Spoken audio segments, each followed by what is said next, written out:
ଦେଖନ୍ତୁ ଓଡ଼ିଶା ଆ, ବର୍ତ୍ତମାନ 2026ରେ ଆସିକି ପହଞ୍ଚିଛି।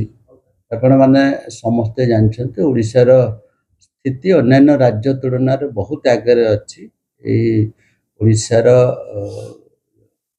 ଜୀବଜନ୍ତୁ ଜଳ ଜଙ୍ଗଲ ଜମିନ ସଂରକ୍ଷଣ କ୍ଷେତ୍ର ଭାରତବର୍ଷରେ ଆମେ ଗୋଟେ ରାଜ୍ୟ ପ୍ରାୟୋରିଟି ଦେଇଛୁ, ପରିବେଶକୁ ପ୍ରାୟୋରିଟି ଦେଇଛୁ। ପ୍ରାକୃତିକ ସମ୍ପଦ ଅଧିକରୁ ଅଧିକା ଥିଲେ ମଧ୍ୟ ଯେମିତି ଆମର ଜୀବଜନ୍ତୁମାନେ ଯେମିତି ସୁରକ୍ଷିତ ରହିବେ ସେ ଦିଗରେ ଓଡ଼ିଶା ଗୋଟେ ରାଜ୍ୟ ପ୍ରେଷ୍ଟିଜଲି ୱାଇଲ୍ଡ ଲାଇଫ୍ ଆନିମାଲ ଆକ୍ଟ ବିଭିନ୍ନ ଆପଣ ଫରେଷ୍ଟ ରାଇଟ୍ ଆକ୍ଟକୁ ଆମେ ଆଖି ଆଗରେ ରଖୁଛୁ ଏବଂ ଆଶା କରିବି ଆମର ସରକାର ମାନ୍ୟବର ମୁଖ୍ୟମନ୍ତ୍ରୀଙ୍କ ନିର୍ଦ୍ଦେଶ କ୍ରମେ ଯାହାକି ବିଗତ ଦିନମାନଙ୍କରେ ଆମର ସଷ୍ଟେନେବଲ୍ ଡେଭଲପମେଣ୍ଟରେ କ୍ଷତି ହେଇଛି, ଲୋକମାନେ ଏବେ ବହୁତ ସଚେତନ ହେଇକରି ଓଡ଼ିଶା ଲୋକମାନେ ବି ସଚେତନ ହେଉଛନ୍ତି।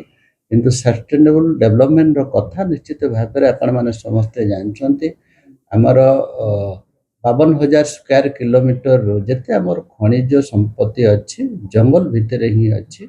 ଓଡ଼ିଶାକୁ ଆଗକୁ ନେବା ପାଇଁ କିଛି କିଛି ଆପଣମାନେ ସମସ୍ତେ ଜାଣିଛନ୍ତି ଖଣି ଖାଦାନ ରବି ଏକ୍ସଟ୍ରାକ୍ସନ୍ ହେଉଛି, ସେଥିରେ ଆମେ ଉତ୍ତୋଳନ କରୁଛେ ଏବଂ ଓଡ଼ିଶା ମଧ୍ୟ ସେଥିରେ ରାଜସ୍ୱ ପାଉଛି।